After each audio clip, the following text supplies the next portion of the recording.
So what's up mga kumag, I'm back, ang inyong online judge, walang iba kundi Judge Jinan. Okay guys, February 1, 2024 ngayon. At itong re-reviewin natin ay request ni MemJ. So siya na naman yung nag-request nito. Siya rin yung nag-request ng Invictus versus Poison. And uploaded na yun sa channel natin, panoorin nyo na lang. At ngayon, isa na namang request galing kay MemJ, Topher versus MR Industria. Gusto ko magbigay ng insights dito kasi nakakatuwa yung match-up na to. So, napaka-unpredictable talaga ng mga match-up ni Boss Arik, no? Paano ba naman? Kasi, di ba, alam naman natin na ang style ng isang MR Industria is lyrical, no? Sobrang lyrical niya, sobrang technical niya, malalim, 'di ba? Tapos itatapat mo sa isang Topher na alam naman natin komedyante, ang taas ng humor, ang lakas ng, 'di ba? So, ang lakas niya kumuha ng crowd sa pamamagitan ng jokes lang. Kaya niyang talunin yung kalaban niya sa pamamagitan ng jokes lang. Kung napanood niyo yung review ko kay Topher against Damsa, parang kinengkoy lang niya si Damsa doon, 'di ba? So, marami na tayong battle na na-review.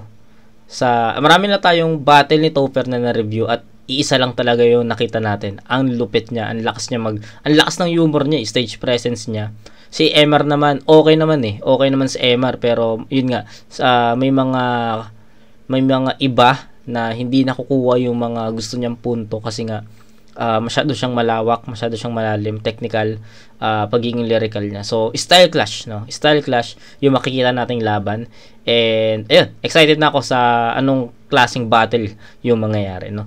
Versikulo 6, 5 years ago, medyo nakalimutan ko na kung anong battle yung meron dito. Pero, alam ko ito yung Isa Buhay 2018. Dito naganap yung Pistolero Abra, tsaka Shei.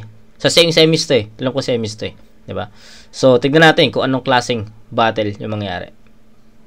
Alam natin ngayon, unang laban ng gabi, nanalo si Topher ng coin toss. Pinili niya mauna si MR Industria. Tig-2 minuto, unang banat, MR Industria. Pakinggan natin. Check.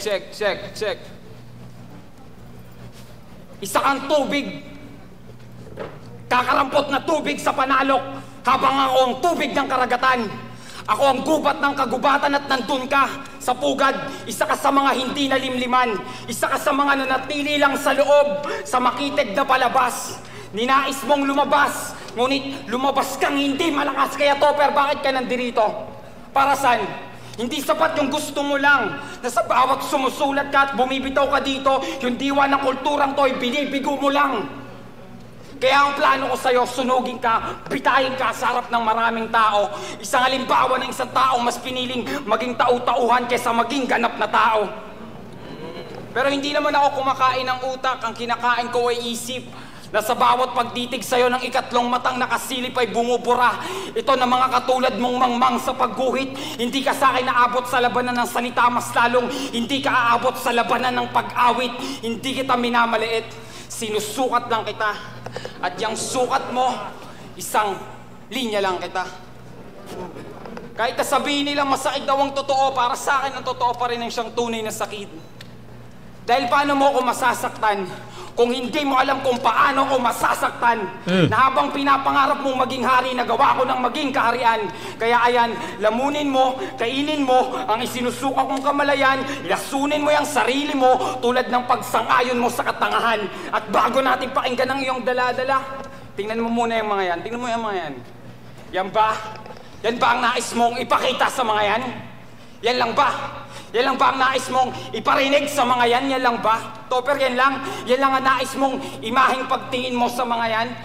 Pues maawa ka sa sarilit mo at mahiya, maging sa susunod na henerasyon ng mga yan na pinagkakaita mo ng kalidad at binababoy para sa sarili mong kapakanan. At wala akong gana sa'yo. Wala akong gana. Dahil paano ako magkaagana kung ang susulatan kong rapper ay hindi namang gumagana? Hindi kita binubulag, Topher, ay hindi kita iminumulat, Topher. Binubulag kita nang hindi ka na masilaw pa sa liwanag ng iba. Palawakin mo yung damdamin mo, huwag kang matakot magpagod nang maintindihan mong itinaga tong battle na to para iligtas yung kapalaran mo. At kung hindi mo makuha, tumigil ka na lang. Tumigil ka na. Total, di ka naman gumibigat, nagiging pabigat ka lang. Gumagawa ka lang pero wala ka talagang nagagawa. Galing! Okay guys, baka sabihin nyo, tinulugan ko yung mga linya ni Emar. No, it's a no, no? Sa mga ganitong klaseng style na mga battle MC, no, hindi mo pwedeng putulin yung mga ganitong or magposa. Para sa akin lang naman, siguro sa mga professional or mga battle MC na nagre-review ng ganitong klaseng battle MC, no, pwede na lang or kaya na lang i-post, no. Ako kasi marami kasi nagsasabi, no, marami nagko-comment na tinulugan mo yung linya ni ganito. No, it's a no guys, kasi ayoko lang putulin yung momentum ng pakikinig ko kasi naiintindihan ko na eh. Sinasabi ko naman sa inyo kapag hindi ko naiintindihan, 'di ba? So, ayun, pag sinabi ko naman na naiintindihan ko, i-explain ko yun sa inyo. Pag sinabi ko naman na hindi ko naiintindihan, nire-real talk ko din kayo. So, ito naman itong sa punto or sa point of view ng kay Emar, andun na eh, ang dami niyang magagandang bara pero hindi ko pinutol, hindi ko pinos kasi gusto ko siyang pakinggan agad. Gusto kong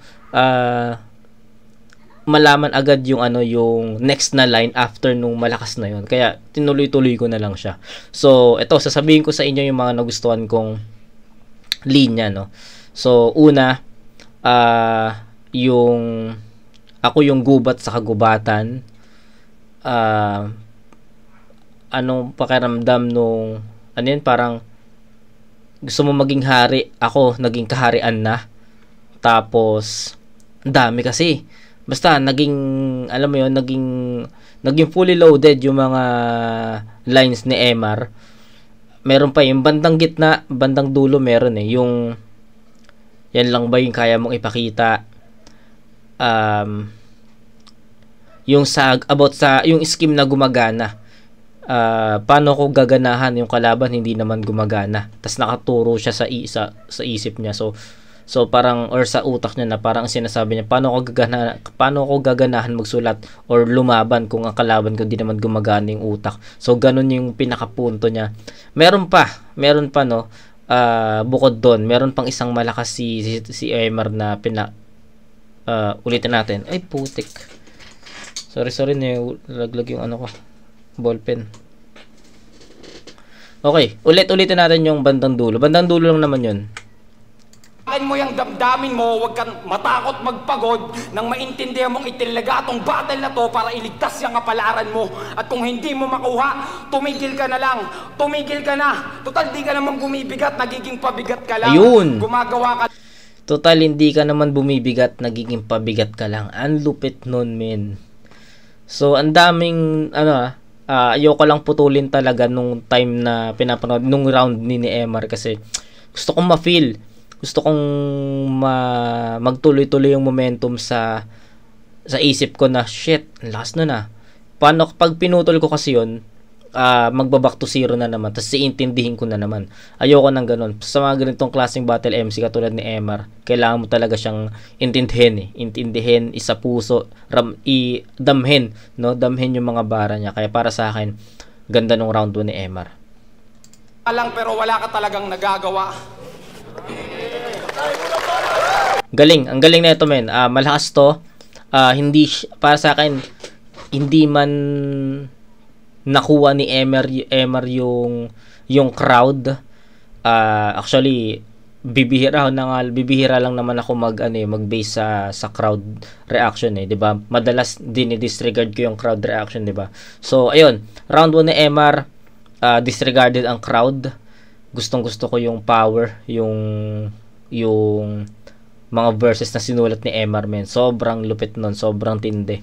At alam mo yon, yung pumapasok kay Topper na hindi siya nakaka-intimidate or hindi siya nakakaalog ng damdamin or hindi ka masasaktan doon sa sinasabi ni Emar. Alam mo yung epekto nun, pumapasok siya pumapasok siya kay Topper, tas nilalason niya yung isip. Parang kumbaga, 'di ba?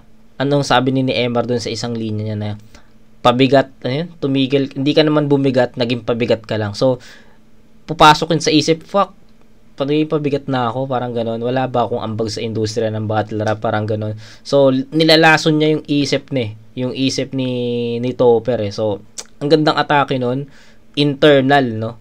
Internal atake. Yun yung masasabi ko doon. Para sa akin, no? Para sa akin. So, maganda yung pinakita ni Emar, nagustuhan ko yun. Ang ganda ng momentum niya, even walang crowd.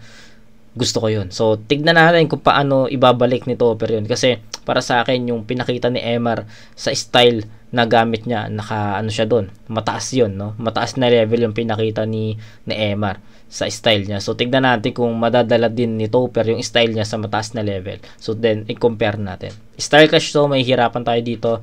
Inaasahan ko na yan. Let's go. Let's go! Yo! Parang nagpasulat ka sa best friend mo. Anong hindi nililimliman? Nililimliman ako ng girlfriend mo. Tapos, itsura mo, mukha kang timang. Paano mo ako masusuka? Tingnan mo itsura mo, di ka marunong magbilang. Yo, Emar, kamusta? Ayun, maganda rin yun. Maganda rin pala yung linya na yun ni Emar kanina, no? Sinusukat lang kita. Ang ganda nun. Yo, Emar, kamusta? Grasa na lang kulang, taong grasa ka na.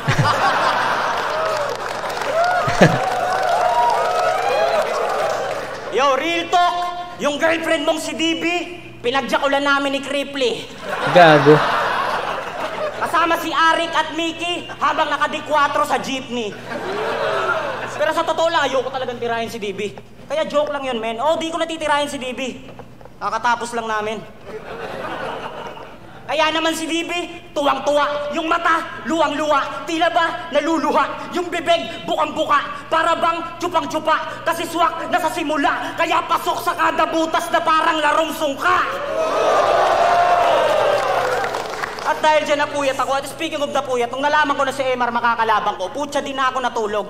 Kasi pwedeng mabubog sa mahanging pandurog, pero di ako pwedeng mahulog. At imbes nagpakahubog, dahil kahit anong laman o taba pa man ang utak mo, ay maaaring matuhog. Dahil itong si Emar, baliw po. Kasi nung event nila sa Bicol, bangag kong mga labit, walang tigil. Panay papansin ng puta. Ngayon, hayaan mo ko manggigil. Pues mapuputukan ka ng sobra, kaya dapa. Kasi alam kong masunurin to. Ngayon pumili ka kung anong butas ang gusto mong pasukin ko. Kaya simulan mo na tumakbo ng matulin, bro. Dahil pinilit mo lang akong bumangon para lang patulugin ko.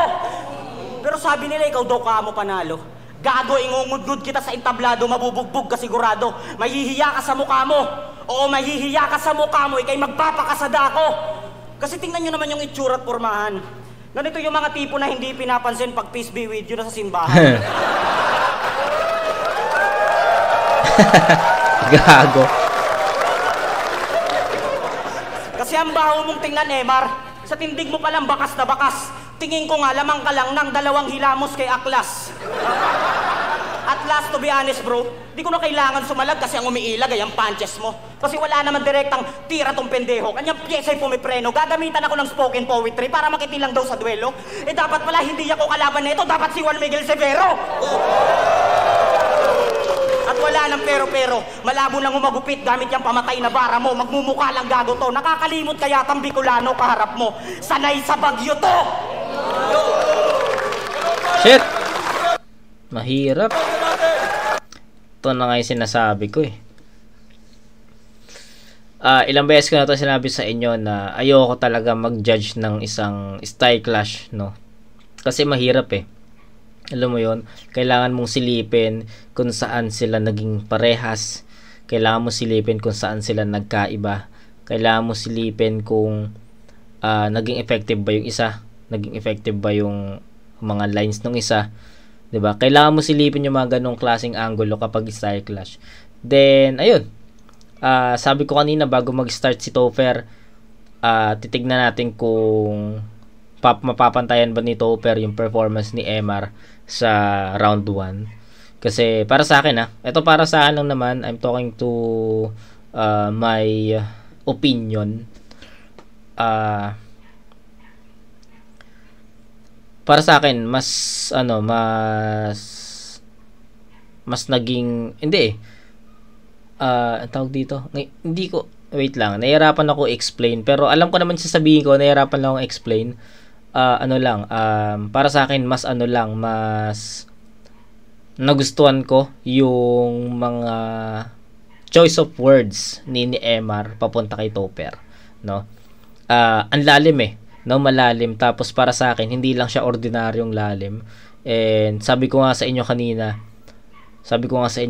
yung mga verses ni Emar papunta kay Topper, lumalason siya. Ang dami niyang mga sinabi doon na para sa akin pasok talaga kay Topper yun. Hindi man naalog si Topper doon, pero para sa akin pumasok yun sa kaloob-looban ni Topper, tapos nilalason niya yung sistema ni Topper. Kaya para sa akin mas nagustuhan ko yung mga verses ni Emar doon. Ang dami niya kasing malalalim na salita na para sa akin tumatak, no?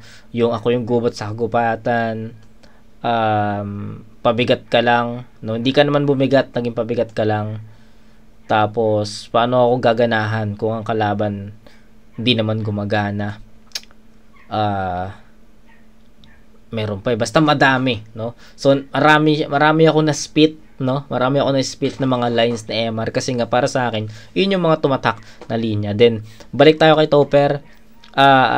As expected, magpapatawa si Topper, pero para sa akin hindi siya ganun ka-solid, no? Yung jokes na binanata, although nakuha niya yung crowd, pero sabi ko nga sa inyo, bibihira lang ako mag-base sa crowd.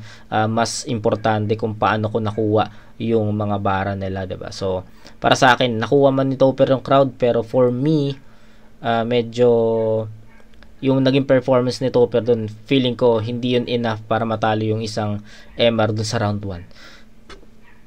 So mahirap man, pero sa sobrang dikit, actually dapat itatabla ko to kung meron akong narinig kay Topper na isang solid na linya, pero wala feeling ko although naging balance si Topper, pero walang naging quotable lines para sa akin, no? Ano yung mga naalala ko doon? Yung sa my girlfriend lang no? Yung rebat na anong hindi nililimliman ako ng girlfriend mo. Ano pa? Basta, no? Hindi siya ganoon ka-effective for me, although nakuha niya yung crowd. So it's a 9-8. Bigyan ko ng 9-8 na score in favor of Emar. Mas nagustuhan ko talaga yung mga banat or mga verses, yung mga choice of words ni Emar sa round 1. So 9-8 Emar. Yo, check. Bastusan pa rin yung gusto mong laban, hindi mo agad sa akin sinabi. Kung gusto mo nang babuyin yung sarili mo, wag mo na kaming isali. Dahil yung mga kabastusan mo, sa mga supot lang yung gumagana. Sabihin mo sa akin mamaya yan sa baba para yung mukha mo mamagana. Kaya yung sarap mong dilitan, tapos yung dugo mo iipunin ko, gagamitin kong tinta. Pero hindi ko yan para gamitin sa pagsulat, gagamitin ko yan sa pagpinta. Lansangan, kalsade, kalye ang planong gawa nito ng obra. Imahe ng pulang palay na ang sinisigaw ay pagkain, hindi bomba. Yang bangkay mo, wala akong planong iuwi yan sa silang. Iiwanan ko na lang yan sa daan na mapakinabangan yan ng mga askal. Ganun ka kahalaga, ganun kita pinahalagahan. Nais pa nga kitang pigain kahit alam kong wala naman ako sa'yong mapipiga. Yabang lang kasi ang panggatong nitong walang apoy na nagsisiga. Sisirain ko tong nagsisira. Matagal na tong sira, baka masiraan ka ng ulo, Topper, kapag ipinaliwanag ko sa'yo ang tunay na kahulugan ng aking ginagawa. Agaw buhay tong hindi ko bibigyan ng babala. Kung sa langit ka dumaan, sa impyerno kita ibababa. Sa kalbo ang kaluluwa mo habang ang... Shit. Hindi ko alam kung ba't nagugustuhan ko yung mga bara ni Emar. Tangina, hindi ko alam. Antindi nun. Ang tunay na kahulugan ng aking ginagawa. Agaw buhay tong hindi ko bibigyan ng babala. Kung sa langit ka dumaan, sa impyerno kita ibababa. Sa kalbo ang kaluluwa mo habang ang katawan mo ay nakadapa. Huwag kang hihingi sa akin ng awa pagkat wala ako nun at maging ang awa ay wala ditong magagawa. Nasa mata ka na ng bagyo. Grabe. Sa pusod ng trahedya.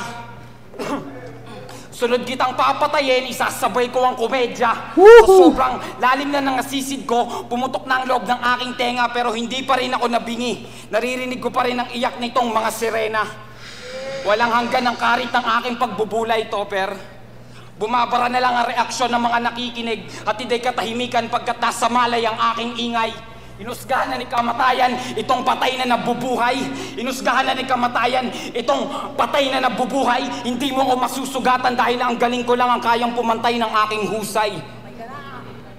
Kaya anong panaman itong manunulat nyo ng kuro-kuro? Kung ang kalaban mo ay buong damdamin sa loobin at salita ko ay pinuro. Kung habol mo dito ay pumuntos, ang habol ko ay putulin lang ang iyong ulo. Huwag mo nang hintayin husgahan ka ng mga hurado dahil ang husga ko lang ang makakatulong sa'yo pagdating mo sa dulo. Kung makakarating ka pa, dahil palagay ko ay hindi na. Bukod sa sobrang mong hina, bokabularyo mo ay kulang sa protina. Bumalik ka ng elementarya, doon magbasa ka ng libro. Tapos balikan mo tong battle na to nang maintindihan mong itinilaga tong battle na to para iligtas lang yung kapalaran mo. Galing. Hindi ko alam kung bakit nagugustuhan ko yung mga bara ni Emar dito, no? Iba yung atake ni Emar kumpara sa mga malalalim na Battle MC na na-review natin. Magkaiba sila ni Zenlook, no? Si Zenlook kasi more on salawikain eh, no? More on salawikain si Zenlook. Si Emar kasi malalim talaga eh. May pinagugutan ata to si Emar eh. So, ayun, sabi ko nga, I'm not sure bakit ganito yung nafe-feel ko sa mga verses ni Emar. Feeling ko nandun ako sa venue. Feeling ko nanonood ako ng live na hindi ko pwedeng i-pause, hindi ko pwedeng itigil, hindi ko pwedeng i-rewind. Kailangan mo talagang pakinggan si Emar ng tuloy-tuloy eh. Ganon yung nararamdaman ko. Feeling ko nandun ako sa crowd na kailangan ko pakinggan ng matindi si Emar para, alam mo yun, para nandun yung, or kailangan ko mag-focus kay Emar. And ayun yung ginagawa ko ngayon. Sobrang nakafocus ako kay Emar sa mga verses niya kasi pinaghandaan ko eh. Alam ko na mabibigat, alam ko malalawak, no, magiging technical, lyrical yung mga verses ni Emar. And ayun nga yung nakita ko, yun nga yung narinig ko. And sa sobrang focus ko, naiintindihan ko yung mga verses niya. Okay, share ko lang naman. Round 1 and round 2, para sa akin, naging same approach yun. Andun yung mga quotable lines. Pero, yung round 2 medyo kumonte, no? Kumonte yung mga nagustuhan kong linya. Kumbaga, yung round 1, sabihin natin ang final score ko dun 9-8, 'di ba? Pero sabihin nating para lang makita nyo kung ano yung pinagkaiba ng 1 and 2 in terms of my observation, no. Sabihin natin ganito para mabilis. Yung naging mga quotable lines ni Emar sa round 1, sabihin nating 6. Ano lang to hindi naman to accurate na bilang example lang. Kasi sinabi ko nga round 2 medyo bumaba yung accuracy ng ng mga haymaker. Although may mga tumatama pa din naman pero hindi siya kasing dami nung naging quotable lines dun sa round 1. So sabi natin round 1, maraming quotable lines, sabi natin 6 or 7 or yan. Then round 2, same approach, same energy, same power, pero dun sa mga quotable lines bumaba. Sabi natin 3 or 4 lang, ganon. So 6 or 7 sa round 1, then round 2 3 or 4 lang, ganon bumaba yung yung haymakers, hindi yung mga effective lines or mga quotable lines for me. Pero andun pa rin yung power, andun pa rin yung energy, andun pa rin yung stage para sa akin ang lakas ng stage presence niya, no? Para sa akin mas nagustuhan ko yung stage presence niya. Siguro dahil masyado ako nag-focus sa mga verses niya. Mas nagustuhan ko din yung choice of words ni Emar sa round 1 kumpara dito sa round 2. So, ayun, yun yung judgment. Kailangan mahigitan ni Topper yung round 2 kasi kung hindi, makukuha ng Emar to. Let's go. Ang yabang mo sa duelo, anong iligtas? Ano ka, superhero? Tapos dito ako makakarating, tarantado to. Makakarating ako, may pamasahe ako! Yung uling laban mo, tangina sinabawan. At wala man lang sahog. Para ka lang sumasagot sa nanay mo na may kahalo na dabog. At oo, nang ibabo ka kay Ilaya sa pinanggalingan mong tamod. Sa kadailanang mas umingay ka lang noon kasi ikaw yung mas sabog. Pero sa totoo lang, luto talaga yon kasi yung mga hurado, amats. Kaya ka lang naman binoto ng mga kaps mo kasi mas madalas kang tambay sa barracks. Pero ganun pa man, congrats. Siyempre dahil uprising ka na. At congrats rin sa uprising dahil may bagong utosan sila. Kaya kung si Plasma taga-bit-bit ng case, habang kay Lune yung liga, itong si Emar taga-bit-bit ng maleta ni Enigma. Lalo na nung himagsikan sa Naga, ay teka, meron akong naalala. Himagsikan sa Naga noon, sabi nung kaibigan ko, pag si Emar na sumalang dyan, pare, sigurado solve ka. Nagulat ako, abang-abang ko tong puta. Magaling naman, walang duda. Habang hawak yung mic, may paganong-ganong pa. Ulol, mukha kang instructor ng Zumba! Pero sabi nila, may logic pag ito ay pinakinggan. Siguro dahil classic pero parang di naman. Kasi packshit, offbeat nung aking sinubaybayan, matik, lap trip, marano ba yan? Ako'y mistulang beat ngayon kasi di mo masabayan. Kaya naman sa tuwing nagtatali kayo ni DB, siya'y nababad trip talaga. Kasi pati ba naman sasabayan yung pag-ungol na offbeat ka pa? At usapang pag-ibig, sinagot lang to ni DB ng dahil sa istubig. Kaya kalaunan si Emar nagmalabis. Tila gusto nang sumuko. Putya kung ako sa'yo, DB, hindi nito matitikman ang matamis kong oo. Pero bakit pinagmalaki? Uprising siya. Oo, uprising ka, nangayop ka. At hindi ko kayang tapatan. Yapak na nilakaran mo. Dahil uprising ay malalim, maaaringan sagaran to. Pero tingin ko sa tingin mo, malalim na hukayan to. Pero rinig ko ang malalim lang sa'yo ay ang pinagdaanan mo. Time. Bitin? Bitin yun, men. Bitin yun. So, malinaw Alam mo yun, seryoso ako nakikinig kay Topper. Inaantay ko na papasok na siya sa, alam mo yun, battle mode.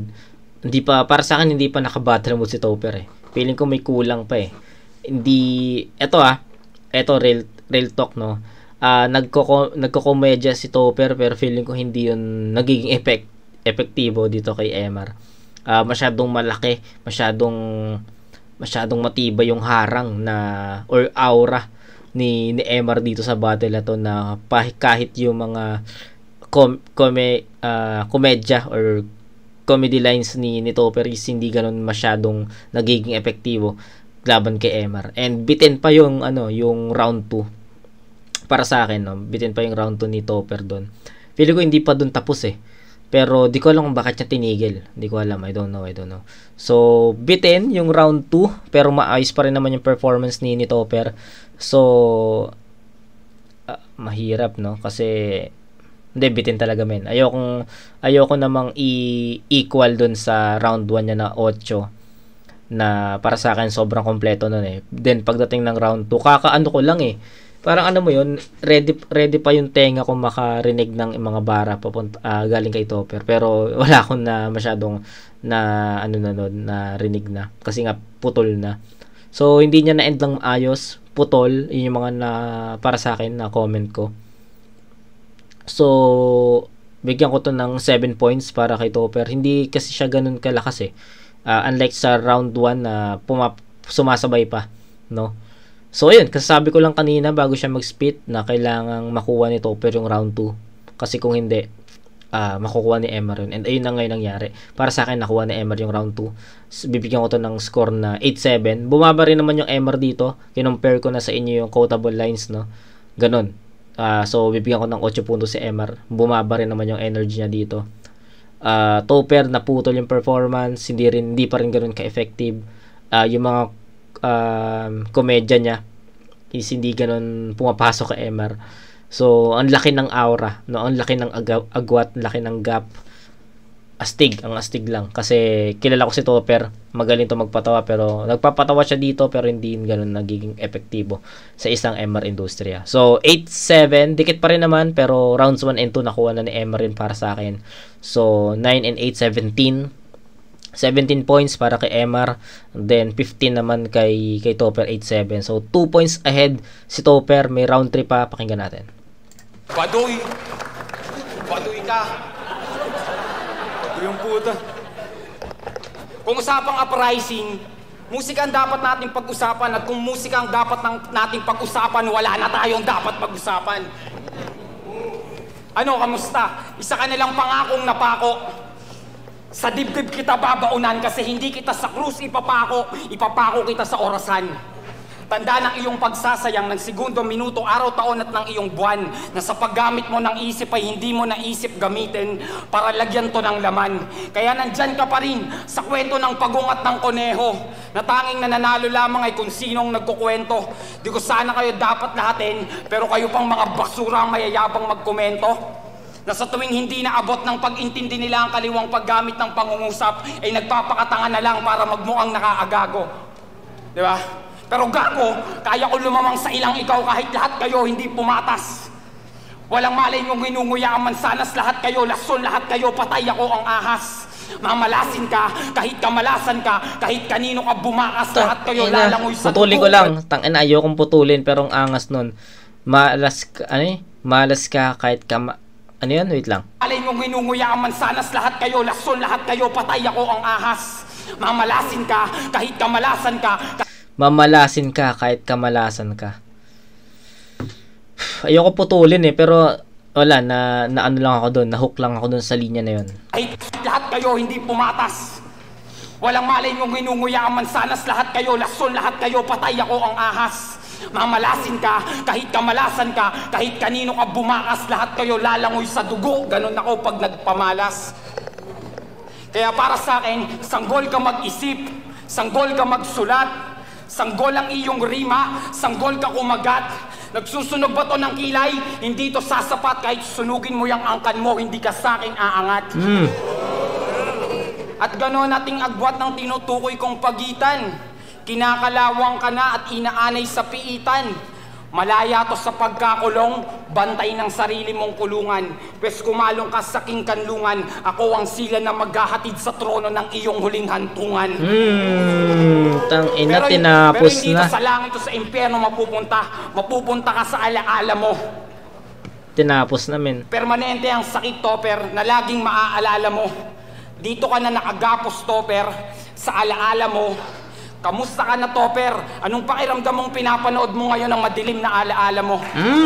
Tang ina, pinakuan pa. Topper, pinapanood ka ng sarili mo. Yung sarili mo, pinapanood ka. Sarili mong hindi pa nakakabalik. Baliktaran yung tomang natamo. Kaya ayaw niya nang bumalik. Ayaw niya nang masaktan. Galing. Pero ikaw na alaala niya na lang ang nais manakit. Bubuhayin kita dito, Topper, tapos papatayin kita ulit. Tangina, ang galing. Strongest round. Ang daming fuck moments. Galing ni Emar dito.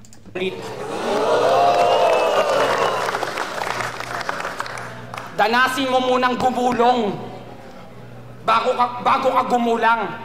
Hindi yung gumulang ka lang sa gulang, dapat kang gumulong. Ito ay parusa ng pamahiing, wala sa iyong makakatulong. Ikaw na ang susunod sa libing mong sinasalubong.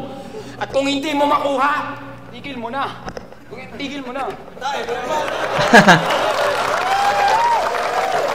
Strongest round, malinaw, malinis, ang tindi nun. From round 1, bumaba sa round 2, then round 2, lumakas sa round 3. Ganon. And, alam mo yon, bumawi siya sa performance niya sa round 2, na para sa akin, yun nga yung pinaka-weakest round niya. Pero, pagdating ng after ma-spit na ni MR Industria lahat ng buong round 3 niya, yung buong round 3 niya, para masasabi ko na, mas malakas pa yun dun sa round 1 niya. Antindi nun. Alam mo yun, nagka-bol-bol na nga sa utak ko yung mga quotable lines hindi ko na kayang spit sa inyo, guys. Sobrang tindi. Sobrang tindi nun. Sobrang lupet ng pagkakakonstruct. Ang ganda ng mga choice of words, ang ganda ng punto. Tangina, kinalbo niya si Topper, men. Kinalbo niya si Topper.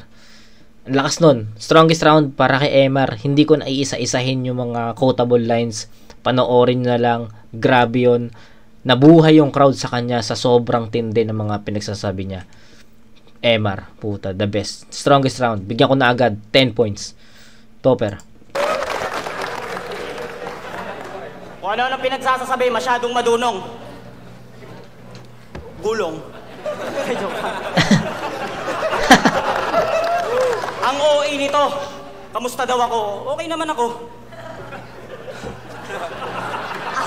Yo, kung pakikinggan nyo mga bara ni Emar, tunog paugong sa bundok.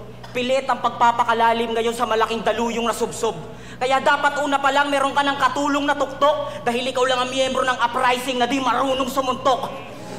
Kaya maaaring ang bit-bit nito ni Emar na isa lamang panaksak. Pues wala akong balak magpasaksak kahit pawis ko'y sobra na ng tagaktak dahil ako'y naparito upang iangat ang industriya. Habang ang Emar ibagsak! Habang ang Emar ibagsak! Kaya Emar. Galing nun. Huwag ka sanang maiirita. Kasi bagay naman talaga na Emar lang pangalan mo kasi wala ka naman bilang sa industriya. Pero baka sabihin nila na si Topper puro na naman niyang pabibo habang si Emar matalino katulad nung nasa piso. O sige, ikaw na mabigat iho. Pero para tayong nasa siso, ikaw nga yung mabigat pero ako pa rin mas angat sa'yo dito. Galing! At alam... Patay. Humahabol ang isang Topper dito sa round 3. Pinapahirapan ako ni Topper. Pero baka sabihin nila na si Topper puro na naman niyang pabibo habang si Emar matalino katulad nung nasa piso. O sige, ikaw na mabigat iho. Pero para tayong nasa siso, ikaw nga yung mabigat pero ako pa rin mas angat sa'yo dito. Galing. At alam mo, isa sa mga dahilan, brother, hindi ka mukhang rapper. Mas mukha kang si Coyote ng Roadrunner. Mukha kang adik na hagard hayop ka. At di ba yan naman ang bansag sa'yo, tipikal, na palaging sabog at may utak animal, na sa droga lango at may ugaling kriminal? Adik talaga to. Kaya pala sa uprising, sobrang sip-sip ka sa kemikal. At sa lahat ng uprising dyan, mga putang ina nyo! Kahit ako lang mag-isa at makasalubong ko kayo, putang ina, magpapapicture ako!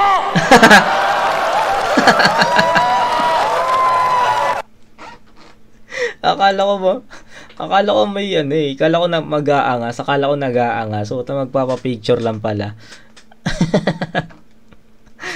Gago to Droga lango at may ugaling kriminal, adik talaga to. Kaya pala sa uprising, sobrang sip-sip ka sa kemikal. At sa lahat ng uprising dyan, mga putang ina nyo! Kahit ako lang mag-isa at makasalubong ko kayo, putang ina, magpapapicture ako! Tangina mo, Topper. Maliban lang sa'yo.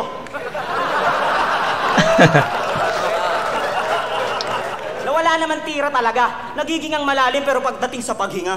Kasi pare, para ka nang malalagutan. Kaya pag sinabi kong 50-50, walang ngatian, kundi kitilan. Pero parang papalagyan. Kasi sa uprising, siya daw ang Ryzen. Wow, nice man. Pero teka, di ka naman mukhang si Ryzen. Mas kamukha mo yung gurang sa commercial ng Boysen. Ano, puro pagpapatawa ba? Puro pagpapatawa? Natural, ayoko magseryoso. Kasi lahat ng sineryoso ko, putang ina, iniwan ako!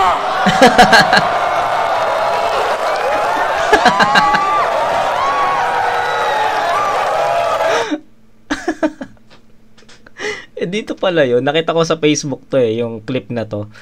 Yung puro patawa ba? Lahat kasi ang sineryoso ko, iniwan ako. Okay. Tawa ko doon. Tawa ko doon.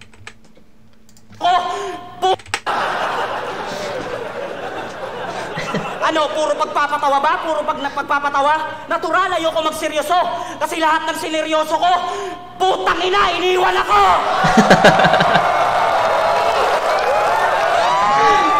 Pumantay ito.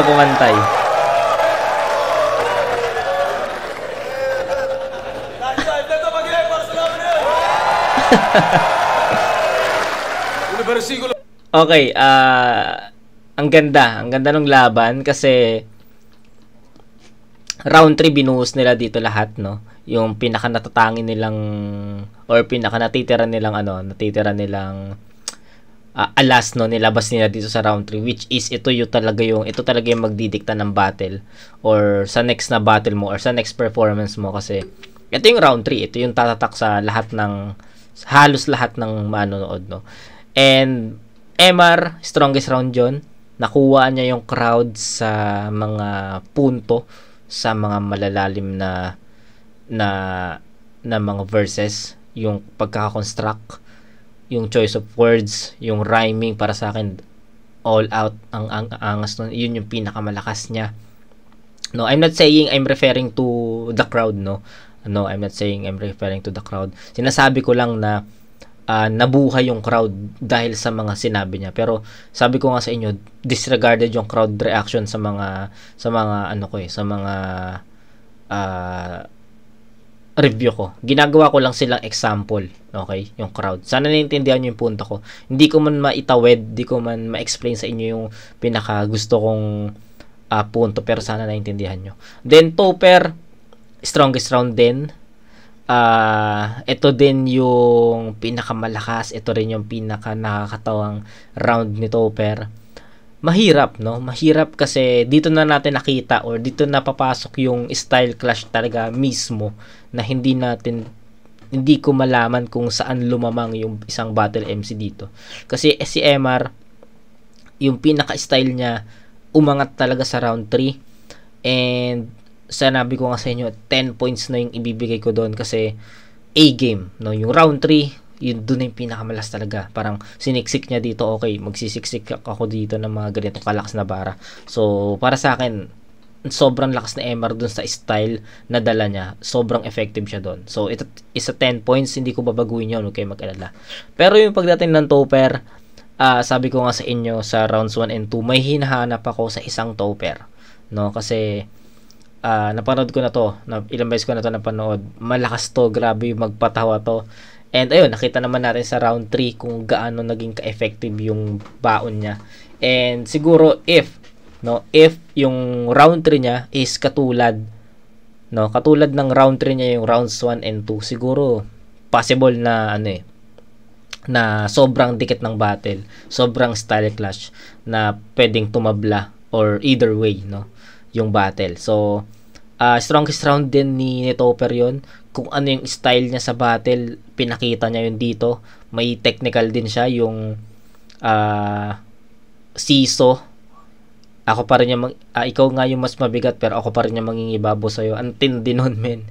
Tindi nun. Tapos sinundan na niya ng mga jokes, yung putang inang mga uprising yan. Magpapapicture ako, no, ang lupit nun, ang angas nun. Di ko alam na dun magpo-fall. Tapos yung lahat ng sineryoso ko, iniwan ako, tawa ko doon. So to be honest, hindi ko siya madi-differentiate, no? Kasi magkaiba sila ng atake. Yun yung sinasabi ko sa inyo, na if si Topper, yun yung pinakita niya sa rounds 1 and 2, mahirap kasi may divider.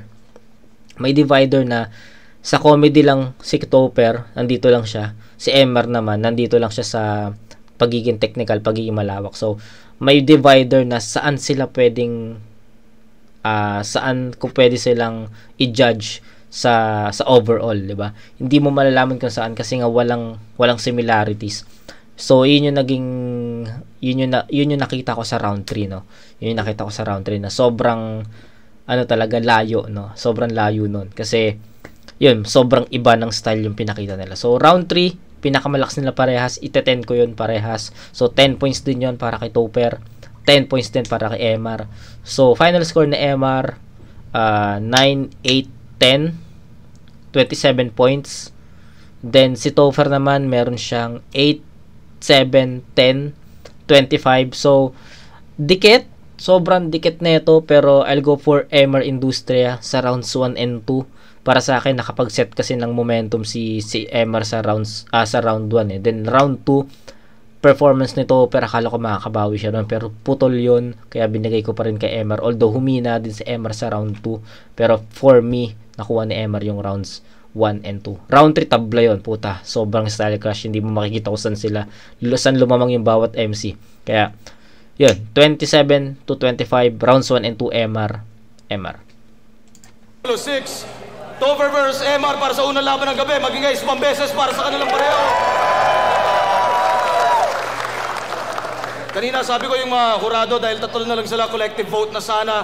Pero pinili na lang lahat na tig-isang boto pa rin sila. Kaya ang boto nila, 2-1. Naputang ina, 2-1. Para kay Topper. Oh!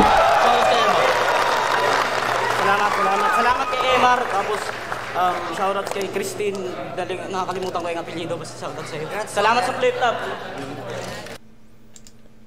Okay, 2-1. So, pero may isa pa namang bumoto kay Emar. So, pakinggan natin yun. Pero para sa akin, Emar yun, rounds 1 and 2. Yo, check. M-Site, ako yung nag-iisang bumoto kay Emar. So, round 1, para sa akin, medyo nagkakapaan pa sila. Kaya siguro steady muna ako doon. Round 2, para sa akin, lumamang ng konti si Emar. Tapos nung round 3, si Emar yung nauna. Kaya sabi ko, mahirap sundan yung bara ni Emar. Kasi magkaiba silang style. Isang jokes, tapos isang malalim. Kaya ang ginawa kong basihan, gaano ka kagaling mag-jokes, gaano ka kalalim sa field na pinasok mo. Kaya, yun. Decision ko, 2-1 yung boto ko kay Emar. Okay. Si MZ pala yung naging ano natin, no? Parehas ng vote, no? Emar. So, Poison 13, binoto ko si Tober. Bali, round 1 kay Tober. Round 2, medyo, parang naging tabla para sa akin. Round 3, parang tabla pa rin kasi magkaiba talaga eh. Pero binoto ko dito si Tober kasi mas natatanggap ko yung mga binibitawan niya. Pero okay. Ang si Emar napakalakas din nun. Kumaga hindi lang talaga sila magkatulad ng style. Kaya mas nagustuhan ko lang talaga yung kay Tober. So yan, Romano nga pala dyan. Para sa akin, pinakadikit nga round yung round 1 sa round 3. Sobrang solid nung buwelo ni Emar eh. Talagang sobrang lakas talaga na akala mo hindi na makakahabol si Tober. Pero yung pagbalik niya sa round 1 niya, mas nabalansin niya yung style niya. Nandun si Emar na talagang solid, suntok ng suntok. Kalos sa kada setup niya, sumusuntok. Tapos pero para sa akin yung round 1 kay Tober yun, mas nabalansin niya kasi nasabayan niya yung style ni Emar sa pagmamalalim na talagang effective naman din. Tapos may mga jokes siya na talagang hindi lang basta jokes, talagang creative din. Kaya sa akin, round 1, Emar, tapos round 2, parang dikit lang, ano na sila dun parang dikit lang. Tapos round 3 sa akin, Tober. Bali, 2-1, Tober ako. Yun lang. Napakagaling ni Sir Emar, yun lang. Respeto pa rin. Okay, so magkaiba yung naging judgment, no? Pero malinaw 'yan para sa akin, 1 and 2 nakuha ni Emar 'yon. Parehas kami ni MZ ang vote na Emar, pero magkaiba kami ng rounds na napili para ibigay kay Emar. Pero ganun pa man, 'yun, at least nasabi ko yung gusto kong sabihin. Hindi ko kasi alam kung sino, hindi ko rin alam naman kung sino yung panalo dito, no? Pero 'yun. As is naman tayo, lahat naman ng pinapanood natin, kahit alam natin na talo, basta kung para sa atin panalo, yun yung sinasabihan natin panalo, 'di ba? So, ayun. Shoutout MJ, sana nagustuhan mo yung dalawang magkasunod na review kasi ikaw yung mag-request, ikaw yung may request noon, kaya sana mapanood mo yung Invictus Poison, tsaka yung Toper at Emar. So, ayun. Kita-kits tayo mga kumag sa next na review, and syempre papasukin pa rin natin yung mga, at tatapusin na natin yung mga request nyo ngayong month ng February, March, and April. 3 months to so paghahandaan natin to. Magsisingit din tayo dito ng mga battles na gusto kong mapanood. Okay? So yun, kita-kits tayo doon sa next na review mga kumag. Peace out.